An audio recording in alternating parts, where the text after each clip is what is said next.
चल रही लड़ीवार धन धन साहिबे कमाल सरबंसदानी।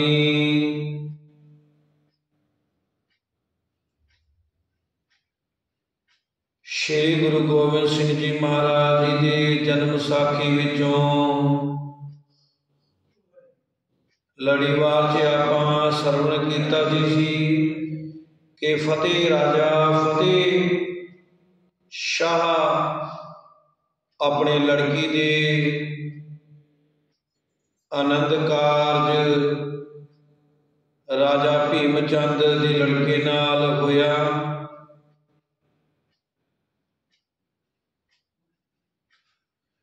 ते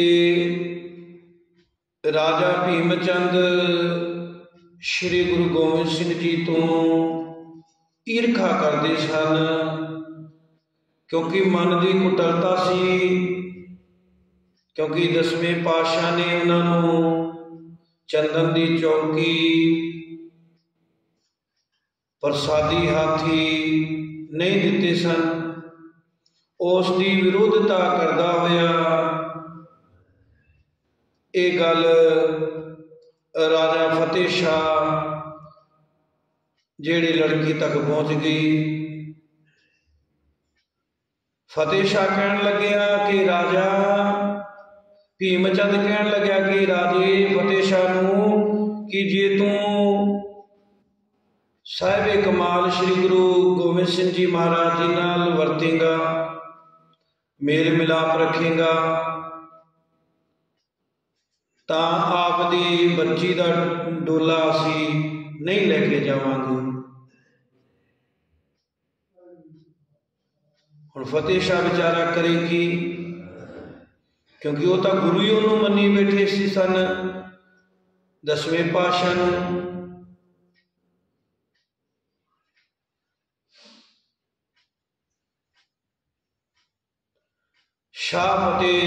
फतेह शाह तड़प के आखन लग गया कि तुसी गलत कर रहे हो। कोई परमात्मा का रूप अकाल पुरख है, वो भजन बंदगी वाले सिमरन करने वाले भगत हैं। राजा भीमचंद एक पल तक ठहर गया, मैनू सोचण लैण दिओ, मैनू खाक नाल ना रलाओ। ये फतेह शाह राजा कहन लग गया कि घड़ी पल सोचण पिछों मैं ये सुनना चाहता हाँ कि उस साध वालों आई हुई कोई वस्तु नहीं लवोगे। ये आप इतों तक प्रसंग पढ़िया सी ते ओदे विरोध ओदे विरुद्ध होके लड़ोगे। मैं उसनूं खत्म करना चाहता हाँ। उसने मेरी निरादरी की है, मैनू हाथी मंगवा भी नहीं दिता, मंग के भी नहीं दिता, ते बहुत अहंकारी ते खतरनाक बंदा है। राजे भीमचंद की चंद्री जबान सतगुरु जी निंदा करी गई। उस पापी ने नरका नूं जाण वास्ते भार बन लिया। सारे राजे नौकर ते देखण वाले हैरान सन कि राजा भवन विच सोग दी सफा विछाई बैठे सन कि सारे ने कम छड्ड दिते। राजे फतेह शाह दे मुंह वाल सारे देखण लग पे कि एक ही आखदा है। जे ये कह देवे कि इसने उसने गुरु का साथ नहीं छड्डना तां की बनेगा। सारे राज विच चर्चा होवेगी। धी का मामला है, एक बार छड्डी धी मुड़ के व्याह नहीं जाएगी, मतलब व्याह ही नहीं जाएगी। की कीता जावे। किस तरह करन राजे फतेह शाह ने उहदे मित्रता संबंधियां ते उहदे परिवार नूं कुछ नहीं सी सुझदा। वो की करे ते की ना करे। राजा फतेह शाह डर गया। दुनियादारी दे मामलियां ने उसनूं नप लिया। उसने दुनिया नूं रखण हेत दीन नूं छड्डण दा ख्याल कर लिया। प्यारे सतगुरु जी कोलों सदा लई दूर होण दा फैसला मन विच कर लिया। पर जुबान कर नहीं सी दिंदी। आखिर वो तंग होके बोलिया, मैं आनंदपुर वाले सतगुरु जी दा साथ छड्डिया। मैं उस वल्लों आया होया वस्तुआं आईयां होईयां वस्तुआं प्रवान नहीं करांगा। मैं जिवें आखोगे तिवें करांगा। मेरी धी दा डोला ना छड्डो। मैं राजा हाँ, मेरी निरादरी ना करो। राजा भीमचंद ते उहदे साथी बड़े खुश हो गए। खुशी विच हो उछले। उन्होंने उछलण नाल सारे राग रंग होने शुरू हो गए। शहनाइयां ते भेरियां नवें सिरों नवे उत्साह नाल वजणियां शुरू हो गईयां। पर राजे फतेह शाह के हिरदे नूं लाहतां पै रहीआं सन। उसनों कोई गहबी शक्ति आख रही सी, राजा फतेह शाह तू फतेह शाह नहीं रहा, सगों हार बन गया है। भगवान दा साथ छड्ड के शैतान नाल रल गयो। एक दिन आवेगा जदों तेनों पछताउणा पवेगा। तो बहुत माड़ा कीता। तो मूर्ख है। सोने दे लाल छड़ के पत्थर दे वटियां नूं झोली पा रहा है। पर की करदा फतेह शाह? घबरा के राज भवन विच जा लुकिया। दूसरे पासे सतगुरु जी दे सिखां भाई नंद चंद ते मामा किरपाल चंद जी नूं पता लग गया कि उन्हां दा तंबोल, जिन्हों बाण कहते हैं आपां, तंबोल वसूल नहीं किया जाएगा। राजा फतेह शाह ने सतगुरु जी विरुद्ध लड़न का फैसला कर लिया है। उन्होंने एकदम फैसला किया कि कोई वस्तु नहीं देंगे। तंबोल दियां सारियां वस्तुआं समेट के संदूकां विच बंद कर दित्तियां। सारा समान ते नगदी 1.25 लाख के करीब सी। लावां फेरी होण तो पहला ही नंद चंद जी होरां ने वापस पौंटे नूं मुड़ आउण दा फैसला कर लिया।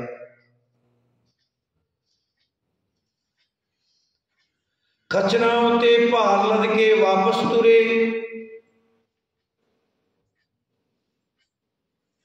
सतगुरु जी दे सिख दीवान नंद चंद जी ते होर सिख अजे श्री नगर शहर तो थोड़ी दूरी आए होणगे कि राजा भीमचंद दे भेजे थोड़े जिहे बंदे उन्हां दे गल आ पए। पर अगे सिखां ने चूड़ियां तां पाईयां होईयां नहीं सन। उन्होंने म्याना विचों श्री साहिब खिच लए ते लुटेरियां दे ऐसे मुंह पन्ने वो पिछे नूं नठ उठे। नठे भी ऐसे कि कईयां दियां बाहीं, कईयां दियां पग्गां, कईयां दे सिर धड़ मैदान विच रह गए। पहाड़िए सतगुरु जी के सिखा कोलों तंबोल दियां वस्तुआं खोण आए, आप ही लुटे गए। मंदी दशा करा के राजे भीम चंद दे अगे जा खलोते। उन्होंने देख के भीम चंद बहुत हैरान ते क्रोधवान होया। उसने कहा, अच्छा विआह का कारज पूरा होण दिओ, मैं इस गुरु नाल जरूर निपटांगा।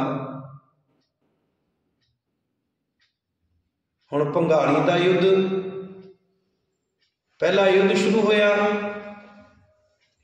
राजा फतेह शाह दी धी दी शादी राजकुमार अजमेर चंद नाल हो गई।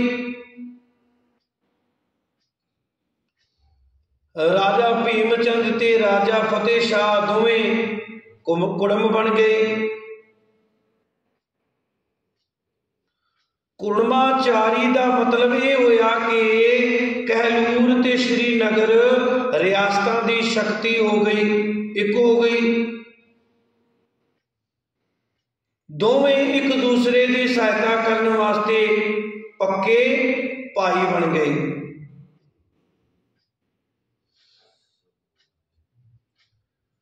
राजा भीमचंद ने यह पक्का फैसला कर लिया सी कि वह सतगुरु जी नाल टक्कर लवेगा। उसदे कोल उस वेले प्रोफैसर करतार सिंह MA ते होर विद्वानां दी लिखत अनुसार हेठा लिखे मशहूर राजे सन, जिन्हां दे नाल उन्हां दी फौज भी सी। फतेह शाह गोपाल चंद गुलेरिया, बीर सैन मंडी, कृपाल चंद कांगड़ा, कैसरी सिंह जसवालिया, दयाल चंद काठगढ़, हरिचंद हंडूरिया, करमचंद पब्बर, उमेद सिंह जसवाल, दया सिंह नूरपुर, भाग सिंह तलोकपुर, गुरभज इंद्रिया, संसार चंद नंदौण, हरिचंद कोटीवाल, लच्छू चंद कसोली। इन्हां सारिया राजियां नूं इस करके गर्म किया गया सी कि सतगुरु जी हिंदुस्तान धर्म के विरुद्ध हैं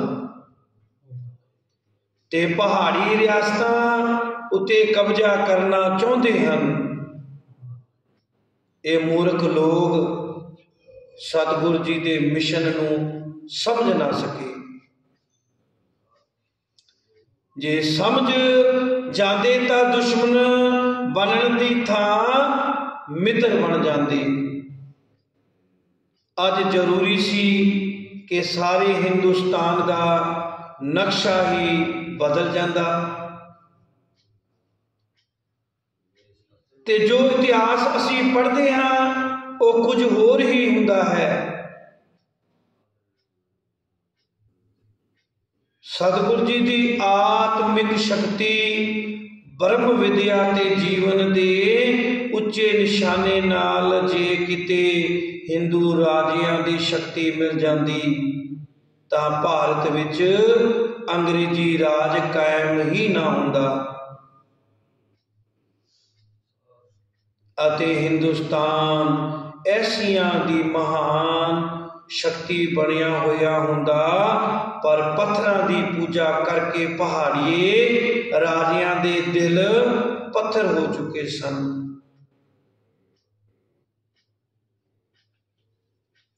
मुगलों की गुलामी ने उन्हां दे तन ते मन उत्ते निघा असर किया होया सी।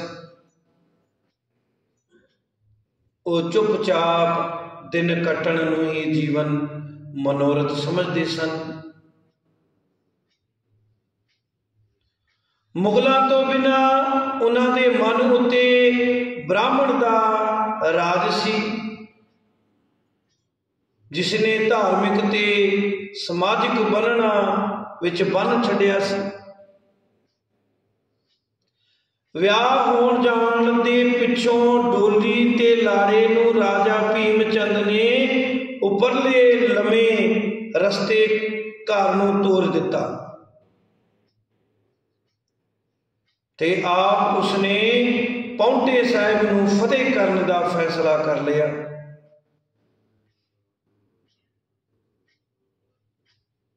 ਉਸਨੇ ਇਹ ਵੀ ਵਿਚਾਰਿਆ ਕਿ ਸਤਿਗੁਰੂ ਜੀ ਦੀ ਅਸਲ ਫੌਜ ਅਨੰਦਪੁਰ ਹੈ, ਇੱਥੇ ਪਹਾੜਾਂ ਵਿੱਚ ਫੌਜ ਵੀ ਕੋਲ ਥੋੜੀ ਹੀ ਹੈ, ਫੌਜ ਵੀ ਥੋੜੀ ਹੋਈ ਹੈ। ਇਹ ਸੋਚ ਰਿਹਾ ਭੀਮ ਚੰਦ। ਤੇ ਸਿੱਖ ਸੇਵਕ ਵੀ ਪੰਜਾਬ ਦੇ ਨਹੀਂ ਪਹੁੰਚ ਸਕਦੇ, ਜਿਹੜੇ ਲੜਨ ਵਾਸਤੇ ਹੁਸ਼ਿਆਰ ਹਨ। ਭਾਰਤ ਦੀ ਜਨਤਾ ਸਤਿਗੁਰੂ ਜੀ ਦੀ ਸਹਾਇਤਾ ਨਹੀਂ ਕਰੇਗੀ। ਉਹਨਾਂ ਨੇ ਇਹ ਵੀ ਚਲਾਕੀ ਖੇਡੀ ਕਿ ਸਤਿਗੁਰੂ ਜੀ ਨੂੰ ਜੋ ਮੁਸਲਮਾਨ ਪਠਾਨ ਨੌਕਰ ਰੱਖੇ ਸਨ, ਉਹਨਾਂ ਨੂੰ ਖਰੀਦਣ ਦਾ ਯਤਨ ਕੀਤਾ। 500 ਪਠਾਨ, ਜਿਹੜਾ ਆਪਾਂ ਪਹਿਲੇ ਵਿਚਾਰ ਕੀਤੀ ਸੀ ਪ੍ਰਸੰਗ 'ਚ, ਉਹਦੀ ਵਿਚਾਰ ਹੋ ਰਹੀ ਹੈ। ਭੀਮ ਚੰਦ ਕਹਿੰਦੇ ਕਿ 500 ਪਠਾਨ ਨੌਕਰ ਰੱਖੇ ਸਨ, ਉਹਨਾਂ ਨੂੰ ਖਰੀਦਣ ਦਾ ਯਤਨ ਕੀਤਾ। ਉਹ ਸੱਚਮੁੱਚ ਹੀ ਖਰੀਦੇ ਗਏ। ਉਹਨਾਂ ਨੇ ਸਤਿਗੁਰੂ ਜੀ ਨੂੰ ਧੋਖਾ ਦੇਣ ਦਾ ਫੈਸਲਾ ਕਰ ਲਿਆ, ਕਿਉਂਕਿ ਫਤਿਹ ਸ਼ਾਹੀ ਲੈ ਕੇ ਆਇਆ ਸੀ। 500 ਪਠਾਨਾਂ ਦੀ ਗੱਲਬਾਤ ਆਪ ਜੀ ਪਿੱਛੇ ਪ੍ਰਸੰਗ ਸੁਣਿਆ ਹੀ ਹੈ ਕਿ ਫਤਿਹ ਸ਼ਾਹ ਨੇ ਬੇਨਤੀ ਕੀਤੀ ਸੀ ਨਾ ਕਿ 500 ਪਠਾਨ ਆਪਾਂ ਰੱਖ ਲਈਏ। ਉਹਨਾਂ ਨੂੰ ਬੁਲਾ ਲਿਆ ਉਹਨਾਂ ਨੇ ਲਾਲਚ ਦੇ ਕੇ।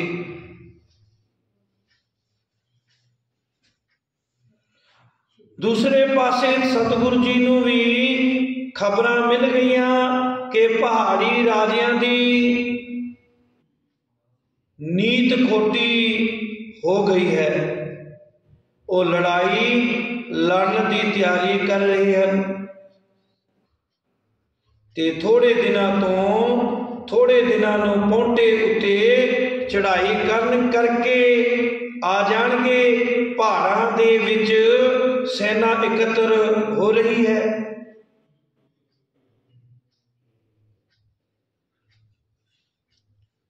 ਫਤਿਹ ਸ਼ਾਹ ਗੁਰੂ ਘਰ ਦਾ ਸ਼ਰਧਾਲੂ ਨਹੀਂ ਰਿਹਾ, ਉਹ ਤਾਂ ਸਗੋਂ ਦੁਸ਼ਮਣ ਬਣ ਗਿਆ ਹੈ। ਆਪ ਚੜ੍ਹਾਈ ਕਰਕੇ ਆ ਰਿਹਾ ਹੈ। ਸਤਿਗੁਰੂ ਜੀ ਨੇ ਵੀ ਬਾਹਰੋਂ ਆਉਣ ਵਾਲੇ ਅਣਸੱਦੇ ਦੁਸ਼ਮਣ ਨਾਲ ਟੱਕਰ ਲੈਣ ਦਾ ਫੈਸਲਾ ਕੀਤਾ ਤੇ ਸੈਨਾ ਇਕੱਤਰ ਕਰਨੀ ਸ਼ੁਰੂ ਕੀਤੀ। ਸਿੱਖਾਂ ਵੱਲ ਹੁਕਮਨਾਮੇ ਭੇਜ ਦਿੱਤੇ। ਜਿਹੜੇ ਸਿੱਖ ਕੋਲ ਸਨ ਉਹਨਾਂ ਨੂੰ ਇਕੱਠਿਆਂ ਕਰਕੇ ਇਉਂ ਹੁਕਮ ਸੁਣਾਇਆ ਕਿ ਰਾਜਾ ਭੀਮ ਚੰਦ ਸਤਿਗੁਰੂ ਨਾਨਕ ਦੇਵ ਜੀ ਦੇ ਡੇਰੇ ਉੱਤੇ ਚੜ੍ਹਾਈ ਕਰਨ ਆਇਆ ਹੈ। ਉਹ ਸਤਿਗੁਰੂ ਜੀ ਦੀ ਸਿੱਖੀ ਦੀ ਫੁਲਵਾੜੀ ਨੂੰ ਨਸ਼ਟ ਕਰਨਾ ਚਾਹੁੰਦਾ ਹੈ, ਪਰ ਅਕਾਲ ਪੁਰਖ ਦੀ ਜੋ ਇੱਛਾ ਹੈ ਸੋ ਹੋਵੇਗਾ। ਅਸਾਂ ਦਾ ਪਰਮ ਧਰਮ ਹੈ ਕਿ ਅਸੀਂ ਸਤਿਗੁਰੂ ਜੀ ਦੀ ਸਿੱਖੀ ਫੁਲਵਾੜੀ ਦੀ ਰੱਖਿਆ ਕਰੀਏ। 6ਵੇਂ ਪਾਤਸ਼ਾਹ ਜੀ ਨੇ ਯੁੱਧ ਕੀਤੇ ਸਨ, ਉਹ ਵੀ ਧਰਮ ਦੇ ਯੁੱਧ ਸਨ ਤੇ ਇਹ ਵੀ ਧਰਮ ਯੁੱਧ ਹੋਵੇਗਾ। ਧਰਮ ਯੁੱਧ ਕਰਨਾ ਹਰ ਇੱਕ ਸੰਤ ਸਿਪਾਹੀ ਦਾ ਧਰਮ ਹੈ। ਅਸੀਂ ਕਿਸੇ ਦਾ ਹੱਕ ਖੋਹਣ ਵਾਸਤੇ ਯੁੱਧ ਨਹੀਂ ਕਰਨਾ, ਸਗੋਂ ਆਪਣੀ ਰੱਖਿਆ ਖਾਤਰ ਲੜਨਾ ਹੈ। राजा भीमचंद दोषी है जो निर्वैरा नाल वैर करता है। उसकी नीत माड़ी सी, उसने धोखे नाल प्रसादी हाथी नूं प्राप्त करने का यतन किया। असां प्रसादी हाथी ना दिता क्योंकि सतगुरु नानक देव जी दे सिख दी गुरु घर नाल प्यार दी अटल निशानी है। सारे सिख तैयार हुए, अकाल पुरख सहायता करेगा। वो असां सारियां नूं मनुख नहीं समझते। राजियां नूं उच्ची कुल दा हंकार है, उन्हां दा हंकार तोड़ना है। बस तैयारी करके भंगाणी नगर दे लागे चल डेरे लाइए। दुश्मन नूं अपने घर तो बाहर रोकना ही ठीक है। सतगुरु जी दे इन्हां शब्दां नूं सूरबीरां ने चेहरिਆਂ नूं लाल कर दिता। वो तां खुशियां मनाउण लग गए, पर जो डराकल ते कड़ा प्रसाद छकण वाले सन उन्हां दे रंग उड़ गए। उदासी साधु सतगुरु जी दे नाल सन। उन्हां साधुआं की गिनती 500 के लगभग सी। वो सारे खिसक तुरे। कोई पानी पीण गया, वापस ना आया। कोई इशनान करन गया, अलोप हो गया। ते किसे जंगल गए दा पता ना लग्या। सतगुरु जी के लागे बैठ के बहुत डींगा मारन वाले तुर गए। सतगुरु ते सिख नाल प्यार नहीं सी, सगों पेट ते जान नाल प्यार सी। पर सतगुरु जी ने कोई परवाह नहीं की। उन्होंने बस ये बचन किया, जो गुरु घर तो बेमुख होंदे हन होण दिओ, आपे ठीक हो जाणगे।